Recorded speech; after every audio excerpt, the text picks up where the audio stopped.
get started.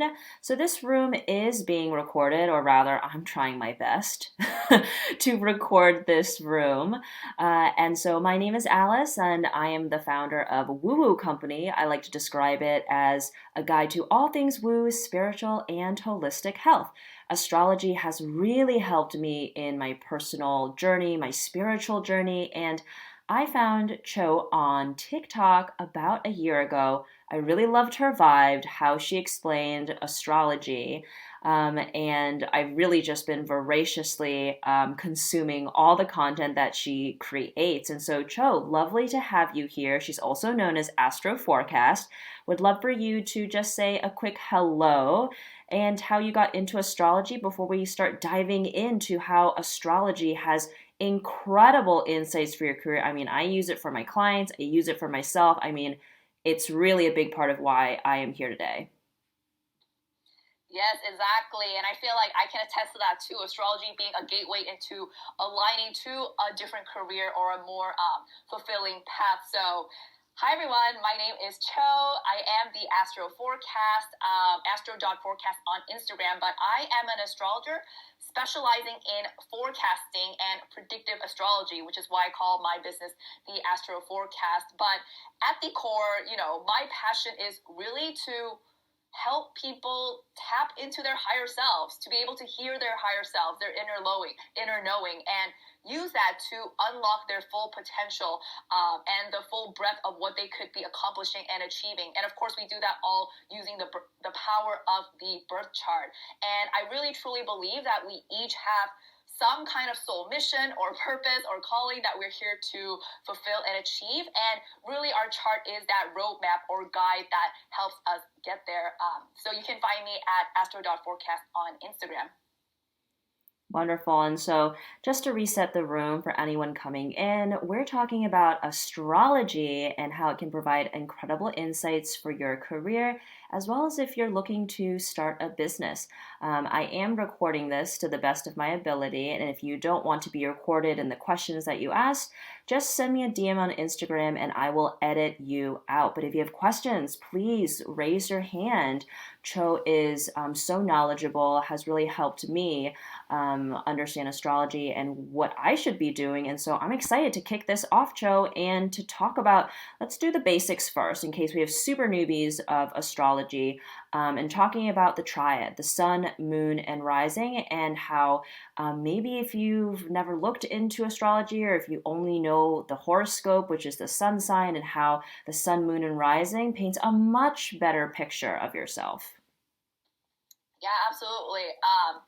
For astrology newbies, I guess, the chart is so overwhelming, you don't know where to start. But I would say the first place to look at is what Alice calls the big three, which is your sun, your moon, and your rising sign. That constitutes the top three placements of your chart. And it really represents the core of who you are, your core identity, your core values, philosophies in life, like what drives you, what motivates you, and what makes you you. So, of course, the big three is important to understand both personally and professionally.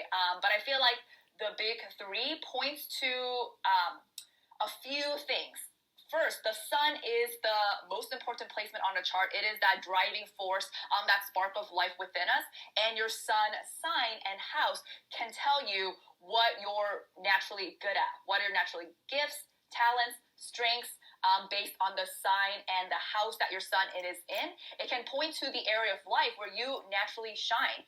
For example, if you have your sun in the 6th house ruling health and wellness, then you may naturally shine in roles like being a fitness coach or a yoga instructor. So the sun is important to look at for sure. Then we have the moon, which is gives a slightly different insight into who you are. The sun is your natural gifts, your talents. The moon is your emotional nature, your emotional needs, what you need to feel happy and to feel fulfilled in life. So your moon sign and house can represent what you need to be truly happy, whether that is at your job or just in your workplace. So for example, let's take Alice as a quick little example, but Alice has her sun in Leo, which says that she's naturally good at being a Leo vibe, which is the energy of being a leader, someone on stage, someone who is guiding people, inspiring people.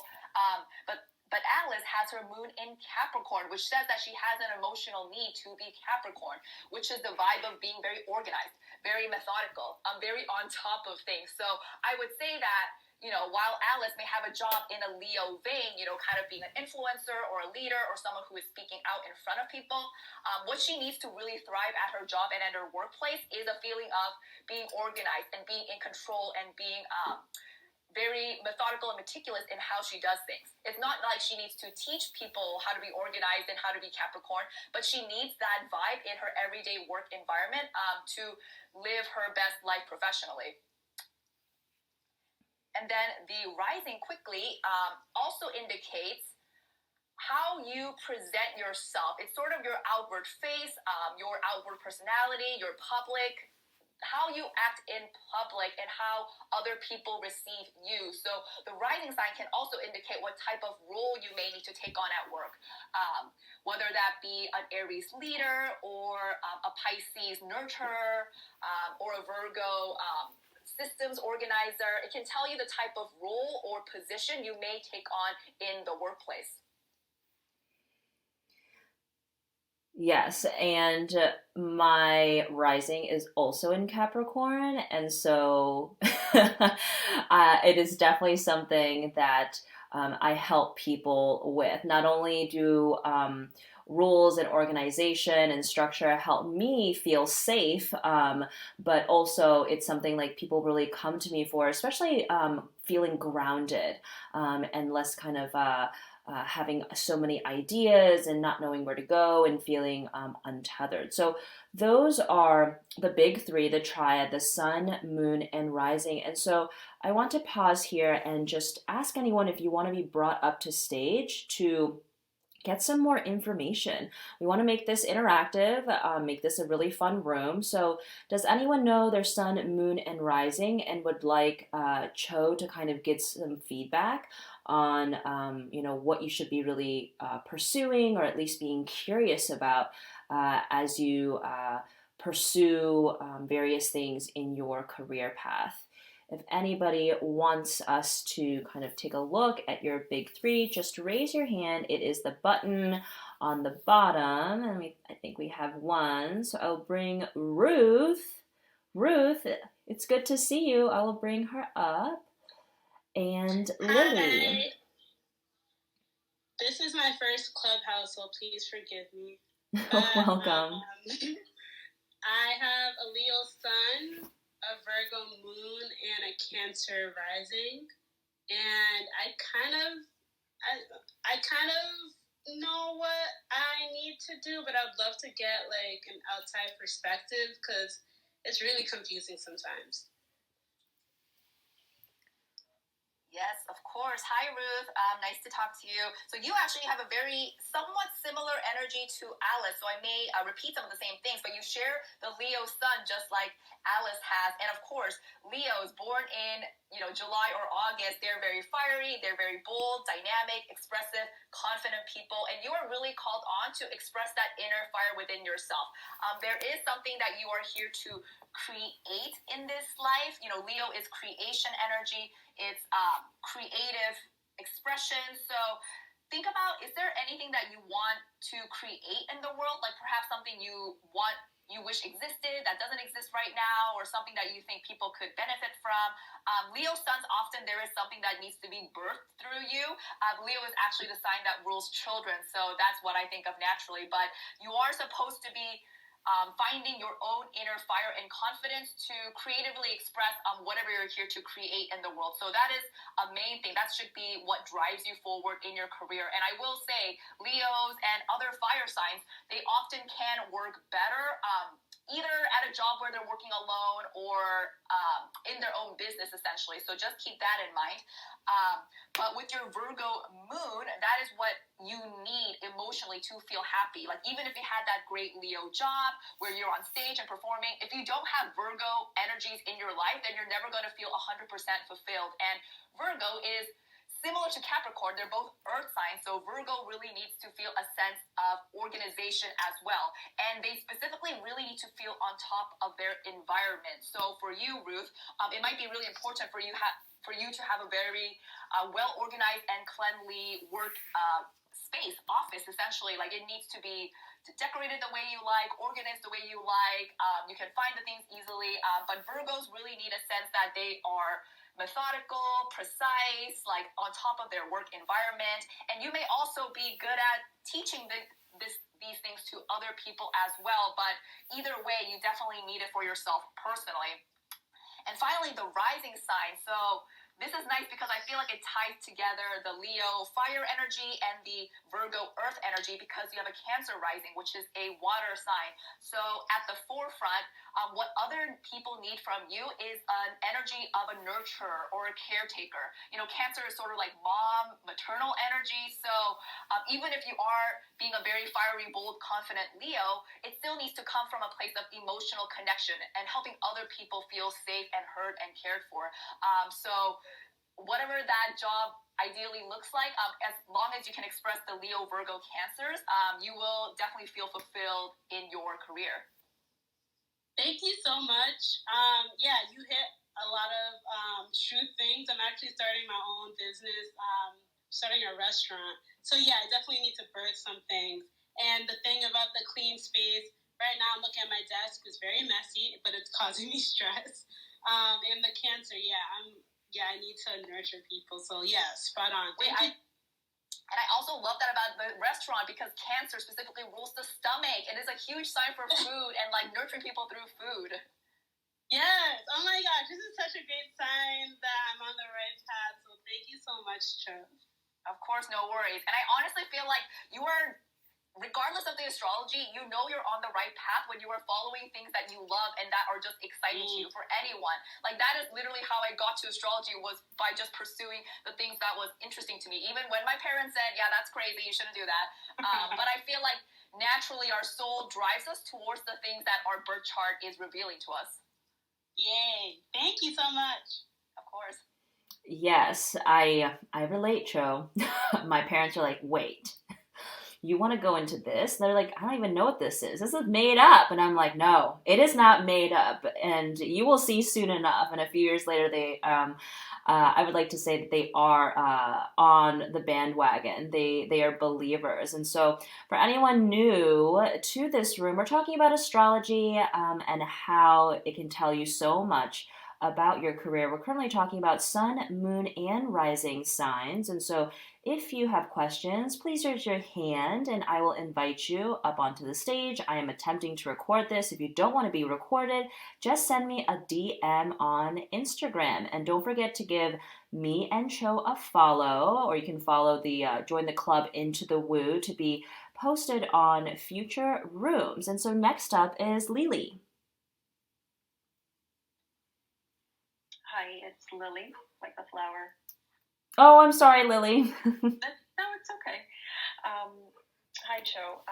So I am a Gemini Leo, and I guess my specific question, it's a bit intermediate because I have some understanding of my chart, is my Leo moon is in the 12th. And I am always feeling at odds with expressing myself, obviously, because the moon is in the 12th and then my rising is Leo. So I'm trying to figure out the best way to sort of work with these three things and have them harmonize with each other. And I was wondering what your insights are. Yeah, absolutely. I totally understand what you're talking about, because Leo moons, for people who don't know, I've been describing Leo as like confident, assertive, fiery. So a Leo moon says that is what makes you happy. And yet your moon is in the 12th house, which is all about secrets and things being hidden and things being kind of kept in the dark. So it's actually quite a difficult placement for any Leo planets, because Leo naturally wants to be in front of people and they want to be seen. And when that planet is in the 12th house, then it's almost the effect of that planet being hidden and that planet not wanting to express itself. So I'm just articulating that to share how this is a difficult placement.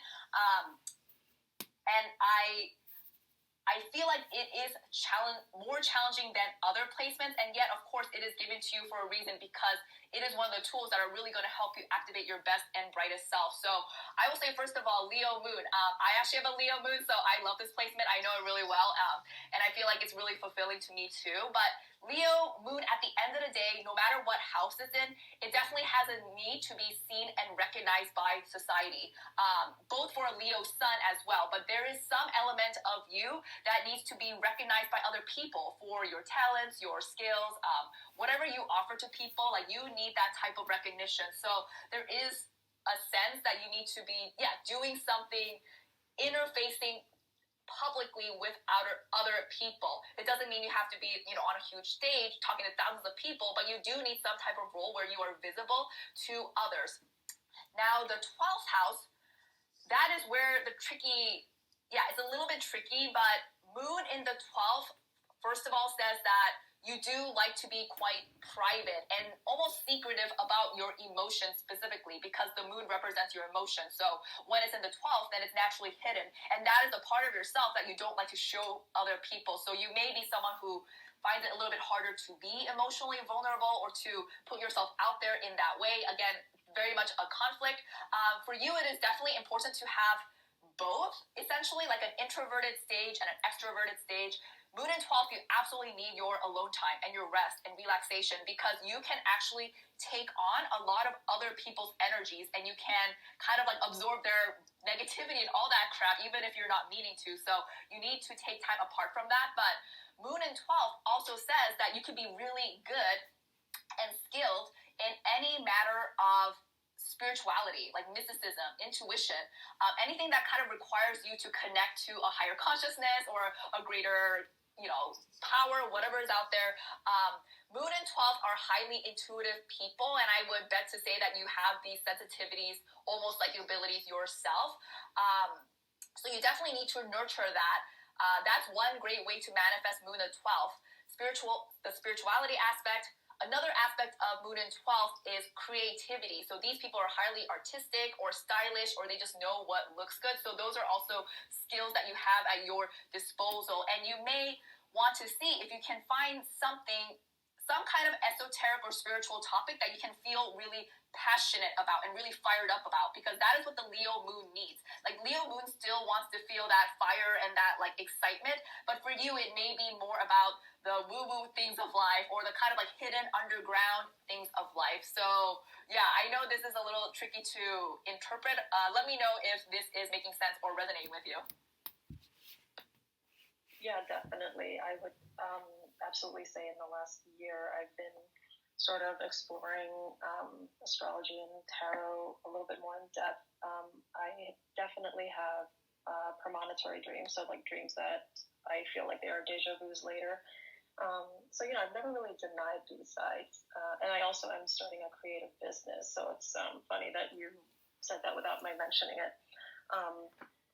And I guess my understanding, when I tried to understand it in the past, was with my Leo moon, it's that I want the recognition, but unlike a Leo sun, I don't want to ask for it, which I guess is why I always feel like I'm at odds with the Leo rising. It's funny. Yes, exactly. You almost do need to stand in your genius, your intuition, your creativity, and allow the right people to be attracted to you. So you do, of course, with the Leo rising, there's an element that you need to promote yourself. You need to be seen as a face, almost, or the face of your brand, or the influencer, whatever it is. But it can't be so much like promoting, or like selling all the time as a typical Leo rising. There's some element you do need to do, of course, but mostly you need to sit back in your genius and wait for the invitation, or wait for other people to come to you, which they naturally will, because they will sense your 12th house energies, and how you can connect to something deeper within themselves, almost subconscious. Actually, you're talking about dreaming, and that's a really beautiful expression of the 12th house, because the 12th house rules our subconscious mind, our dreamland, the thoughts we have in bed. So yeah, that would be really interesting for you to explore too, if you can gain those insights from your dreams. Perhaps you can even do it for other people, or teach other people how to interpret their dreams. Kind of taking that Leo approach, like being a leader about spiritual matters, or being a teacher, and being willing to share your knowledge in a public way could be a beautiful way eventually to manifest the highest expressions of your placements.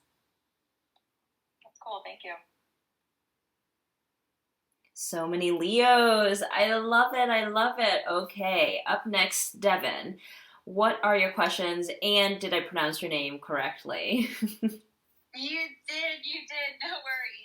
Thank you, ladies, so much for hosting this. This is so fascinating, and I'm so curious to know how my signs might relate to my career. My sun sign is Taurus, my moon sign's Aries, and my rising is Aquarius. So switching you up from the Leos. I love that. It's actually so similar to my placements. I have a Taurus sun and Aquarius rising, so that's funny. Yes, girl. I love the similarities. So at least this is how it manifests for me. Taurus sun, so you really, at the core, need Taurus energies in your life to feel like your best self, to feel like you are lighting the world up like the sun. It is really our inner light. So Taurus is a very grounded, earthy, practical sign. And at the core, I would say that they really need stability and security. Oftentimes, it is financial security with the Taurus sun because Taurus rules money. But I find that Tauruses often need a sense of basically security in their job, whether that means like they have a traditional 9 to 5 with 401k, or it means, you saved a lot of money and you feel confident enough to start your own business. But Taurus, they need a sense that I know when my next paycheck is coming in, or I know that my work is going to be stable and predictable, I guess, in some sense. Taurus definitely is a sign that's known for not liking change so much, although I do feel like that's a little bit at odds with your Aries moon. But just saying that you do need to find or create some sense of security in your life, especially if you are trying to go for your own business, which is obviously can be unstable. Taurus can also be really good at the practical areas of life, like practical organization or to-do lists, getting things done, building things. They are the builder of the zodiac, so you may be someone who's really good at taking other people's ideas or plans and really fleshing them out or really seeing them through to completion. So those are some of your strengths as a Taurus sun. But the Aries moon, I think, is funny, actually, because Aries is sort of the total opposite of Taurus. Taurus likes to go slow, steady, take its time. But Aries is like, no, let me just move as quickly as I want. Let me jump without thinking. Let me just go for it. So you kind of have to basically balance both sides of you. Like there's a side that really needs to stay calm, still, take your time. But the Aries side says you need excitement in your life. And you need to feel a sense that you are also being seen visibly in some way, because all the fire signs, Aries, Leo, and Sagittarius, they're masculine signs. So they like to be externally facing, they like to interact with people, and Aries moon definitely likes to be seen as a leader or an initiator or someone who's just good at taking charge and being somewhat of an entrepreneur. So that is what makes you happy.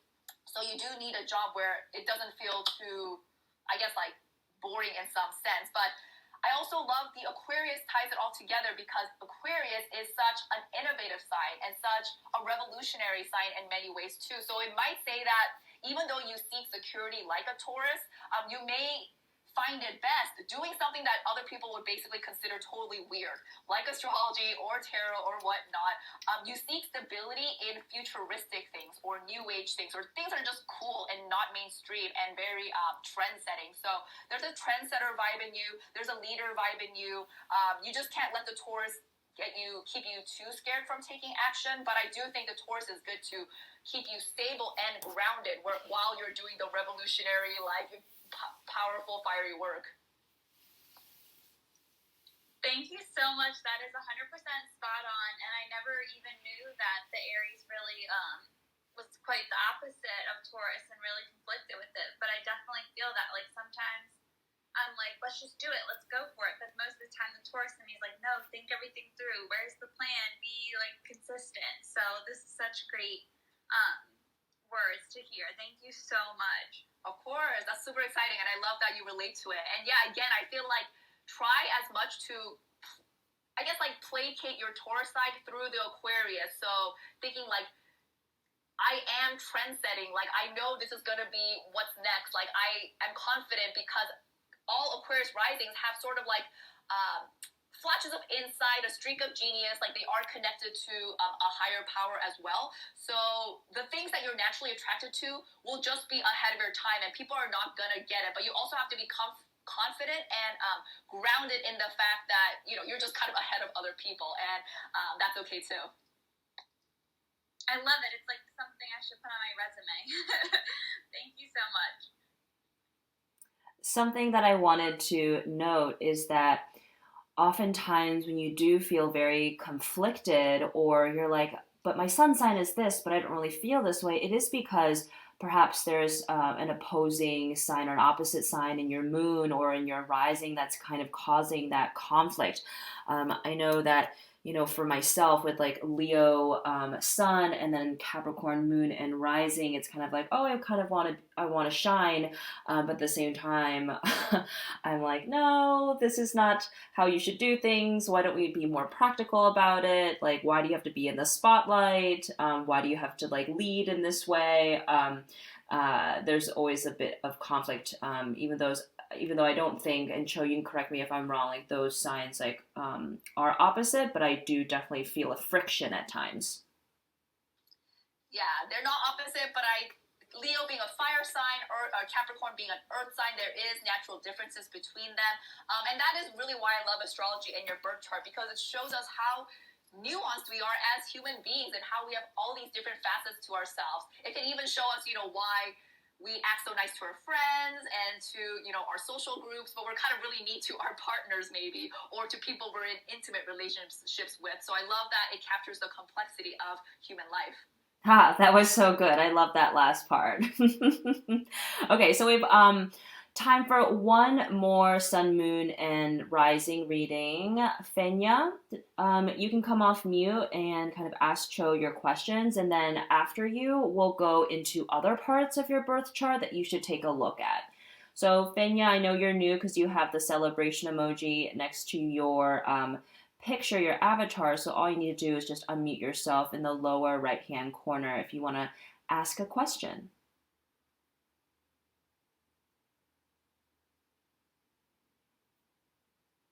Okay, maybe she's stepped away. So Cho, why don't we move on to other parts of your birth chart that are helpful in figuring out your career or, your purpose, the type of business you should start. There are a couple things that I really like looking at. And so what do you look at first after sun, moon, and rising? I'm sorry. I was just, like I said, I'm new and I didn't know how to do it. Oh, that's fine. Why don't you ask your question? Thank you. My name is Fernanda. I'm actually from Chile. And, well, my sun is Pisces, my moon is Virgo, and my rising is Scorpio. Actually, I want to say I have my MC in Leo and my North Node in Aries. Love that. Okay, just writing that down. Perfect. I love this combination. It is a very intuitive, like mystical, metaphysical combination, I will say. You have two water signs, which are the emotional, intuitive, sensitive element, and you have one earth sign, which is grounded, practical. So, a lot of mystical energies here in this room, but I guess it makes sense for your audience, Alice. So Fenya, I hope I'm saying that correctly. I'm sorry. But you are a Pisces sun, and Pisces is really one of the most profound, complex, hard to understand signs of the entire zodiac. It is the last sign of the zodiac, and in some ways it has connections to the themes of death, transcendence, like letting go of the ego. But this is all to say that you, at your core, the Pisces sun, you are someone who's kind of from another world, or very ethereal, or very from a different dimension, not quite connected to Earth. So again, you have very strong intuitive abilities to you. All the water signs, Pisces, Cancer, and Scorpio really do, and you have two of them, Pisces and Scorpio. So you are meant to be this highly intuitive person, a highly sensitive person. You are someone who is also going to be absorbing a lot of other people's energy. So watch out for that, because you do need rest and relaxation. But this is also what makes Pisces and other water signs really good at jobs like counseling or emotional healing, therapy, anything where you need to help other people connect to their deeper, darker emotions, which are kind of hard for other water signs, but you have spiritual energy at your disposal, intuition, mysticism. Like I was saying with other people, Pisces and the 12th house is also known for artistic abilities and creativity. I would say especially music with Pisces. Music, art, dancing, acting are typically things that Pisces is associated with.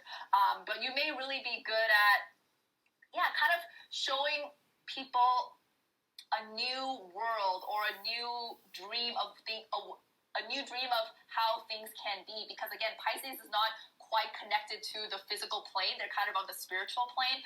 They can help bring other people there through their art or through their acting, through their counseling, whatever it is. But you have that available to you.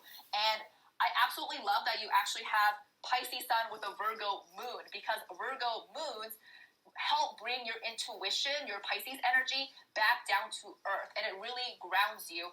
And even if you have psychic hits or intuitive insights, with the Virgo moon, you should be able to articulate them in a very practical, matter-of-fact way. So I definitely feel like Pisces Virgo is one of the best combinations. Virgo moon is also secretly known for being very spiritual and intuitive, because Virgo is the opposing sign of Pisces. But with Pisces Virgo specifically, I do want to say that a big part of your journey is going to be to find a way to be of service to others. Pisces and Virgo both role service. Virgo is practical service, whereas Pisces is spiritual service. So either way, you need to be doing something where you are helping other people, or doing things for other people, nurturing, caretaking, nurse, hospital, whatever it is. There's definitely those energies very present on your chart. And I think how it all ties together is the Scorpio energy, your Scorpio rising. So I will say that this combination really, takes me to a counselor, a therapist or something, because Scorpio is the sign that rules psychology and psychoanalysis and kind of getting deeper into our psyche, essentially. So again, you can be good in any of those like healing types of roles, whether it's like a traditional psychologist or more of a metaphysical healer. But you have very sensitive emotional energies to you. So you should be doing something where you help other people feel good emotionally too. Thank you so much, Cho. Of course. All right, Cho, let's talk about the other aspects of the birth chart that we should be looking at to help us figure out our purpose and what we should be pursuing in our professional careers.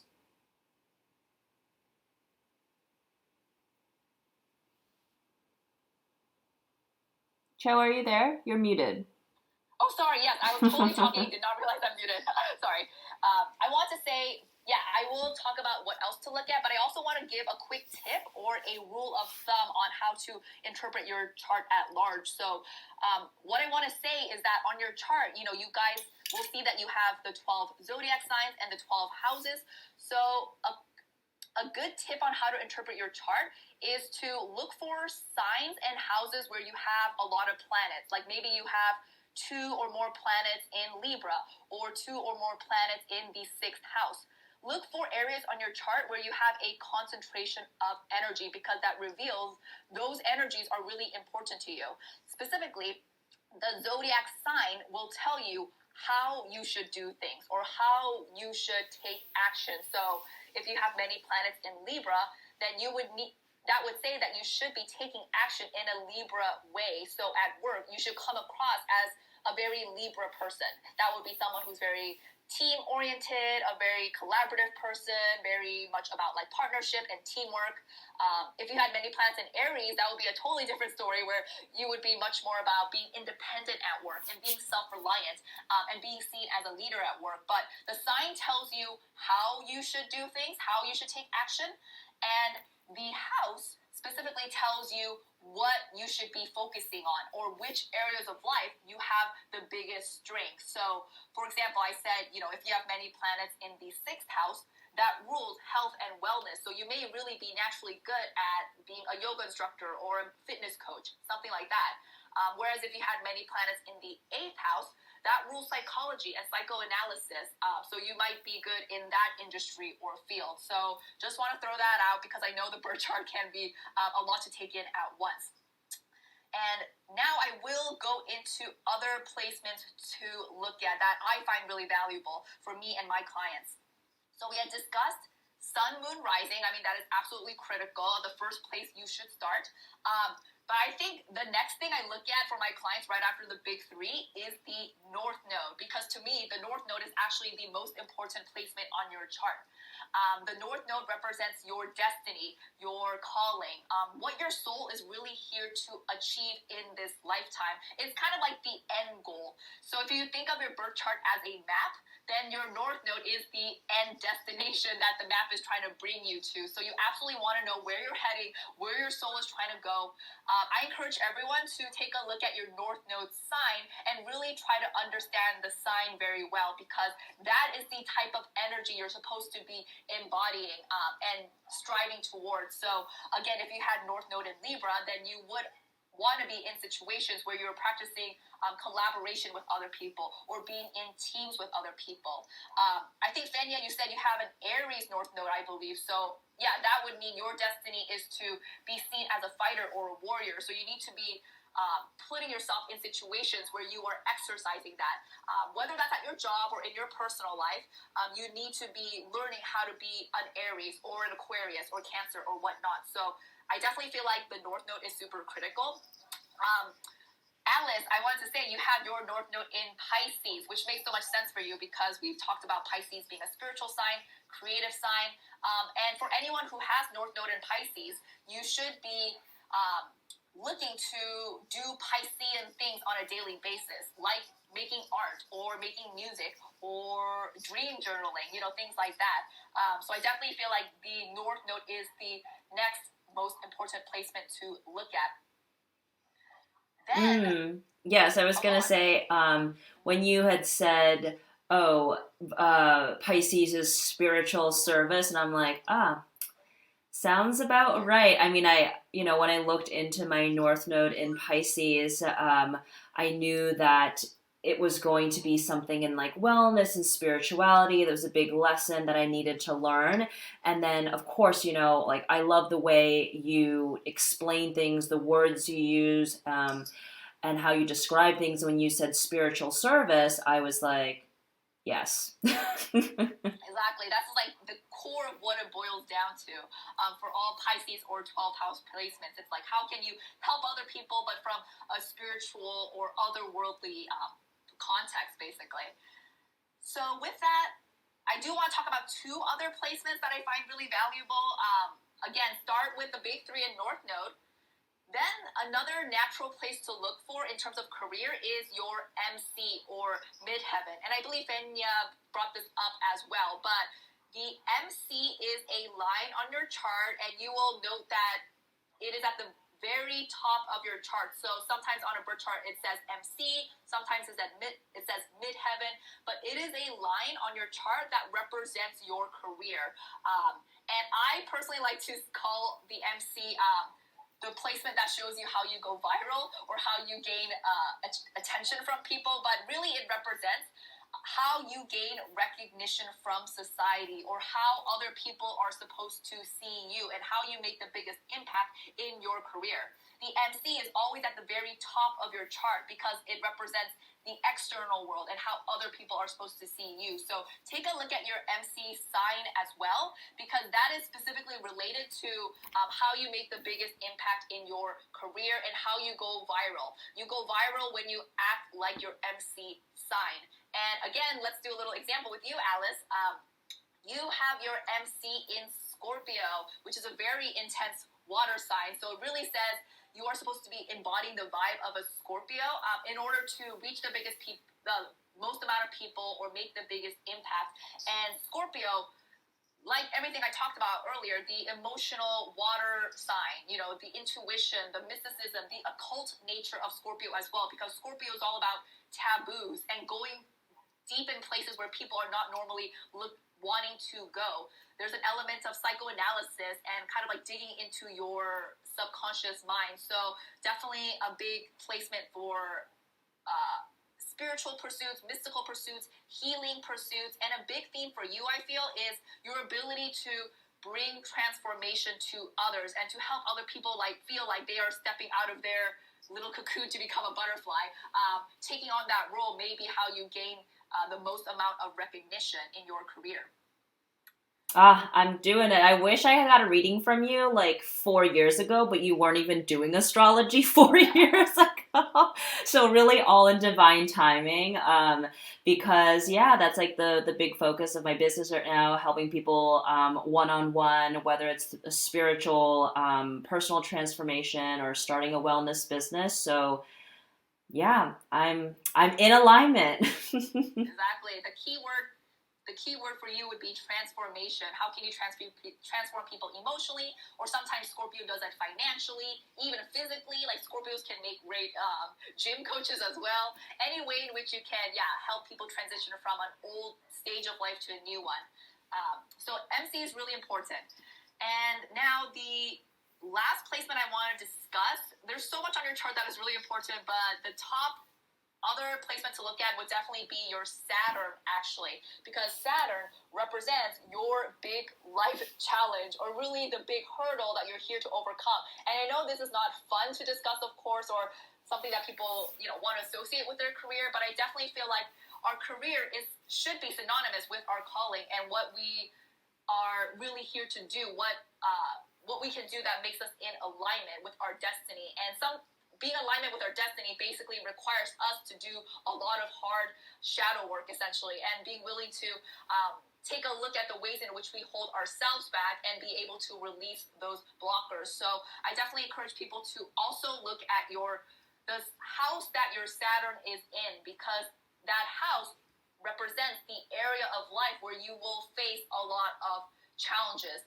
feeling like you're being very overburdened by people, or people are trying to control you or tell you what to do, or you're not getting a lot of support from people. Again, your Saturn house represents your big life challenge, and it is absolutely something you will need to resolve in order to feel like you are in the best alignment with yourself. And you will absolutely be feeling the energies of your Saturn around the ages of 27 to 30, because that is when you go through your first Saturn return, which is a life cycle event that happens for everyone around the age of 27 to 30. But around then, you will really be challenged to kind of work through and resolve the challenges that Saturn is presenting to you. So it's definitely good to get a head start on it if you're not at your Saturn return yet.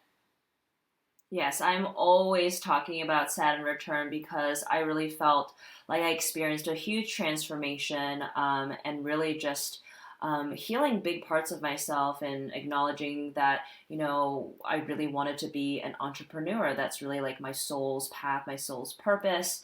And in starting Woo Woo Company and helping others kind of do the same thing. So I definitely feel that. And I tell people, Saturn return, super important to be aware of this important part of your life. Yes, absolutely. And I totally resonate with what you're saying, because it is literally my Saturn return that not forced me, I guess, but pushed me towards what I'm supposed to be doing, which is astrology. My Saturn return started, about 3 years ago, 2017. And at that point, I was super anxious. I was really depressed. I was at a job that I hated. I felt like I wasn't making a big difference, but I didn't know what I could be doing to make a difference. And my Saturn return just really activated my own spirituality, my own sense of alignment with my inner compass, really gave me the confidence that I can pursue the things I enjoy in life, like astrology, and that I will naturally find other people who are aligned to me. So astrology to me is really a tool to help other people do the same transformation that I went through, which is to quit my non-fulfilling job to do something that I feel like makes a big difference, is in a lot more alignment to my soul. Yes, 100%.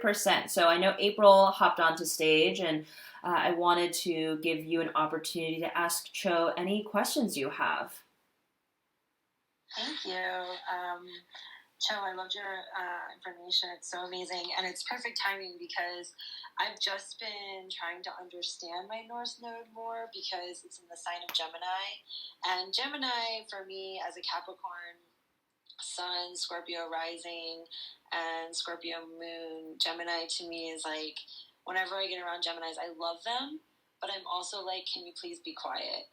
And so it's kind of like I wouldn't say I wouldn't even use the word hate, because I don't hate any signs, but I would love to hear your take on what it means to have a North Node in Gemini as like my purpose, and then like my midhaven is a Virgo, and then my Saturn is in Scorpio in the 12th house, and my North Node is in Gemini in the 7th house, if that helps at all either. But I figured I would ask because I'm on this great discovery, especially since like currently the planetary placements of the nodes are my natals, right? Like the North Node in Gemini and the South Node in Sag.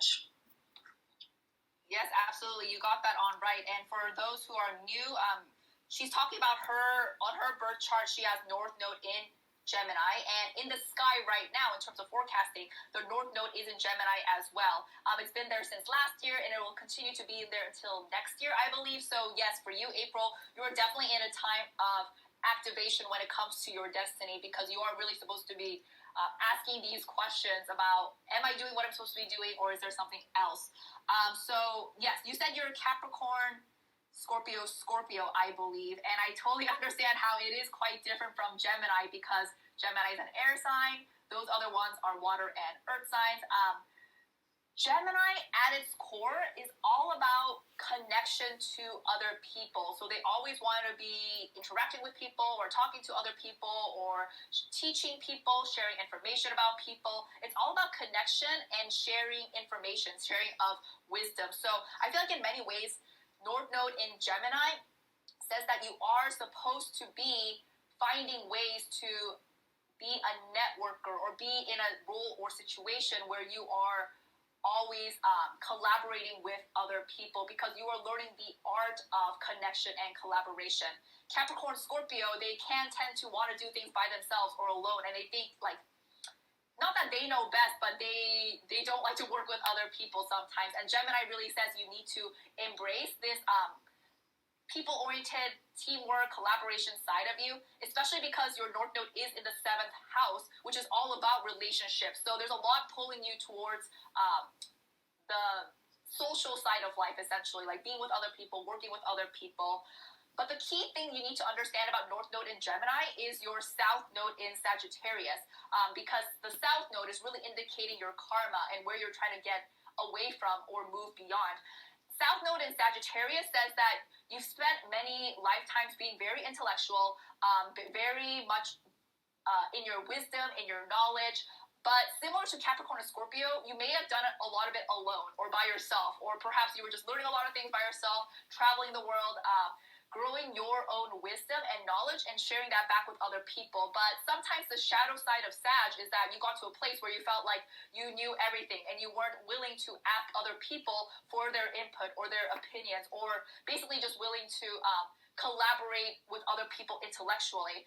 And that is really what Gemini represents, is you kind of need to put yourself in positions where you are intellectually collaborating and making, interesting connections with other people on certain subjects that you're interested in. So Sagittarius for me is the energy of like always feeling like they have the answer. It's all about answers.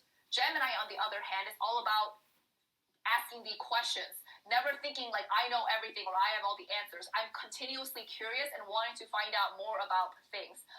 And so as much as you can embody that vibe, like I'm always open to learning new information, helping other people be open-minded as well, because so many times we can get closed off in our own intellectual bubbles. I'm always looking to expand my knowledge. And with Gemini, there's also a big emphasis on teaching as well, which can really be good for Capricorn and Scorpio. It's like, what is the type of message or information that I want to share? Like, what kind of message do I think is important to spread, and how can I do it in a way that is very relatable and practical for other people? Sagittarius has a lot of knowledge, but they can be quite esoteric or philosophical. They don't bring it down to earth in the way that Gemini can. So you do need to be learning something very intensely, but sharing it with people in a way that is very relatable and actionable for them. And I feel like that's really a good expression of Virgo MC as well, because Virgo is kind of the vibe of being seen as an expert, or again, it's sort of like a teacher as well, someone who is the best at what they do. They have all the intellectual knowledge, and they share it in a very practical, methodical way. So yeah, let me know how this sounds to you. It sounds amazing. The great thing is that, by asking this question, I really have felt over the years that I wasn't sure if I was really embodying the North Node Gemini, because I have been a wanderer and a traveler, and even though I knew my South Node was in Sag, it just comes so naturally to me, and it feels so good to just wander and travel and collect information and stay off into my own little world and never talk to people, and it just feels really good to be there. But I do teach. I teach the Botanical Mystery School, and I'm really into herbalism and taking a lot of the esoteric and scientific parts of herbalism and bringing them together and actually kind of teaching it in a way that people can understand. And that's what a lot of my students say, is that that I do that very well, and I bring back that information. And I just really like this as well, because I never thought about my midhaven in Virgo. And one of the things I've been reflecting on a lot is if I'm just being too heady sometimes with my information, or if I really am making sure that people can understand what I'm saying and not making it too scientific or using too many terms that, if you're not actually in the study, that you wouldn't understand. And then it's really connecting this into the realm of where I work with plant medicine integration and preparation.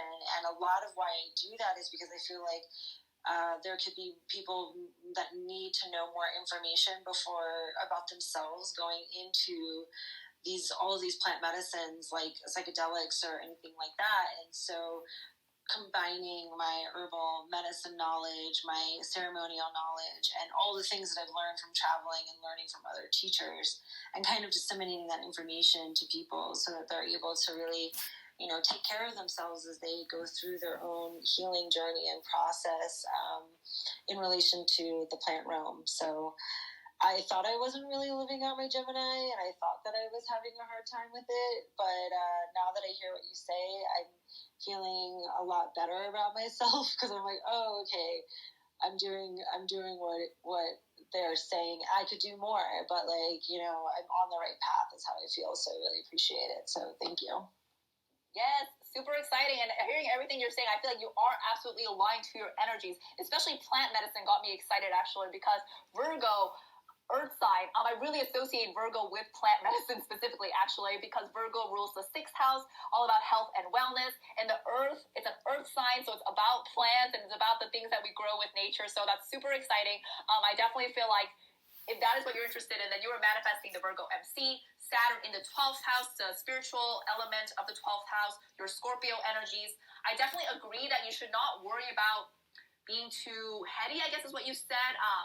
You do really need to bring the knowledge back down in a way that other people can't understand. So you're absolutely right in not using jargon, not using difficult words people can't understand. Gemini, Virgo is really about getting to their level of understanding and kind of taking the beginner's mindset always as you're trying to teach back these things.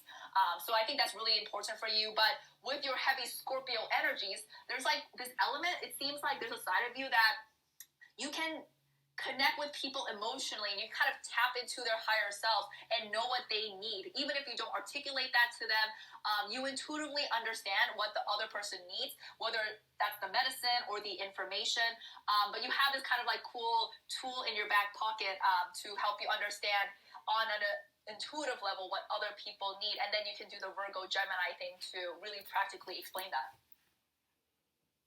Yeah, sounds about right. Okay, cool. Feeling a lot better about myself. Thank you. And that's the best part about astrology. I think it's really about radical self-acceptance and allowing you to come home to yourself. And so I want to be mindful. I promised Cho that this was going to be within 60 minutes. And so I want to give her an opportunity to share about her new monthly membership called Lunar Mission. I'm a member. I love all the information she's sharing in there. This month, she shared the April astrological forecast as well as a video going through each of the houses. I'm almost done. It's like about an hour and a half of explaining each of the houses, and she just does it in a way that just makes so much sense. I think, out of all the astrologists that I've come across and worked with, I like Cho's way of describing astrology the best. So thank you, Cho, for doing this room on Clubhouse. And I hope people enjoyed all the insights that she shared. And please give us a follow and give her a follow on Instagram and or TikTok as well. But Cho, tell us about the Lunar Mission. Thank you so much, Alice. Yeah, that means a lot. To hear that I am your favorite. I actually have a lot of Gemini energies on my own chart, so I feel like my calling is really to make astrology accessible, is really what I call it, because so many times people explain astrology in the most kind of like esoteric ways that are so hard for it to be relatable. So really my passion is to teach astrology in a way that's really simple, really easy to understand, and that is exactly how I am proceeding with my membership program, which is called the Lunar Mission Club. And I really called it the Lunar Mission because my goal is to guide all of the members through a journey of self-discovery and a journey of understanding your strengths and weaknesses and tapping into that ultimate calling. Of course, all using astrology. So it is a monthly program where you get a forecast, like April said. Every month I do a detailed forecast of what's coming up ahead so you can plan with the stars. I also give an astrology lesson once a month, and yes, this month was about the 12 astrological houses, and the lesson is really to help you understand yourself on a deeper level, and to do exactly kind of what we did here is to understand what planets mean and how you can interpret that for yourself. And finally, you also get a live Q&A every single month as well. And what I love the most about this membership is the people in it and the community, because they are really all people who want to better themselves. It's all about self-growth and like, how can I shine my best light and be my best self and also make the biggest impact for others as well. So we're all encouraging each other. I've seen people follow each other on Instagram and give each other shout outs. So that's really cool.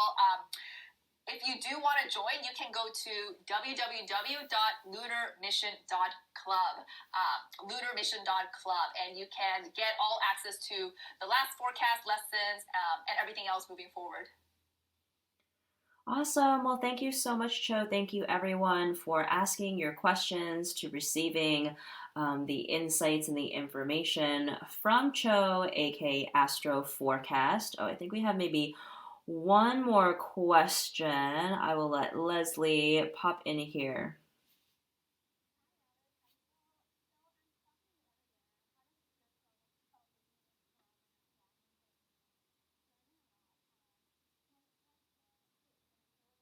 Sorry, I can't really hear you. Can anyone else hear her?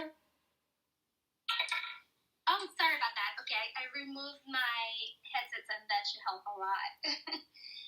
I was just saying, show how I've been stalking you in some ways. I'm part of your Lunar Club, but I've become obsessed with all the information you're sharing and just all the insights that I'm gaining from learning about astrology and my chart.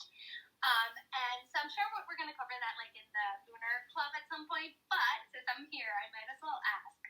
One of the things that I noticed on my chart is that I have a lot of squares with my MC. So I have my ascendant squaring my MC, my Pluto, Mars, and I think Jupiter. And I was just wondering if you could help me understand like what that means for me. And I'm sorry to come off subject. I think it's still, in the career realm. If I'm off subject, you don't have to answer. But yeah, that's just something I noticed that I'm trying to decode what it means for me in my career. Yeah, absolutely. Hi, Leslie. Yes, Leslie is a part of the Lunar Mission Club, and she's a very, very useful, valuable member there. So thank you for coming on here as well. But it is a great question about squares to your MC. So this is getting a little bit more advanced, I will say. Basically, what we're talking about are aspects on your birth chart. So if you've ever seen your birth chart, you probably noticed that there's lots of different like funny colored lines going everywhere. Those lines are called aspects, and they basically represent it's hard to explain. It's like conversations that are happening between two planets. So the line is connecting two different planets, and that is representing some kind of conversation or experience that those two planets are having with each other. And Leslie specifically asked about planets that are squaring your MC. So the square is an aspect, and a square is considered one of the more difficult or challenging aspects. So it is definitely worth checking out whether you have these challenging aspects connecting to your MC, because of course that means there are challenges coming towards your career. So definitely important to understand. First thing I'll say is that Leslie, you had said your ascendant squares the MC.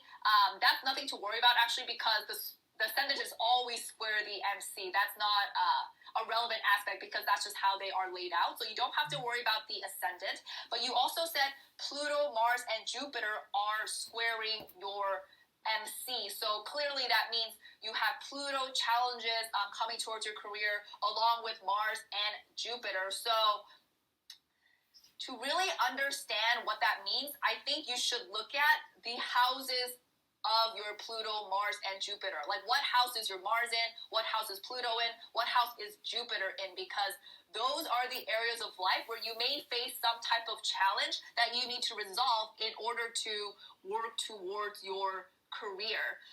So if you have, let's say, like, I don't know, Pluto in the 7th house. The 7th house is about your one-on-one relationships, and it's making a challenge to your career. So that might say that you have something you need to resolve in terms of how you work with other people, or your collaboration skills, or your communication skills. Definitely start with the houses first, because I feel like that is an easier way to understand the aspects, understanding which areas of life those challenges are manifesting from. And then you can kind of try to add in the planet and what that planet represents, because the planet will tell you what kind of challenge it might be. So with Mars, it might be a fight with a male. Sometimes Mars indicates male energy. It could be an aggressive conflict. It could be a physical injury. Pluto says it could be an emotional wound or a childhood experience. So take a look at the houses and figure out which areas of life where you may need to work on something in order to more confidently, powerfully move towards your career.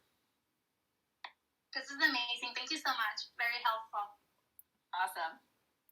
All right. Well, thank you, Cho. Thank you, everyone. I hope to see everyone soon for another room for Into the Woo. You can always DM me on Instagram for anything that you're interested in learning about. Meanwhile, thank you again, Cho.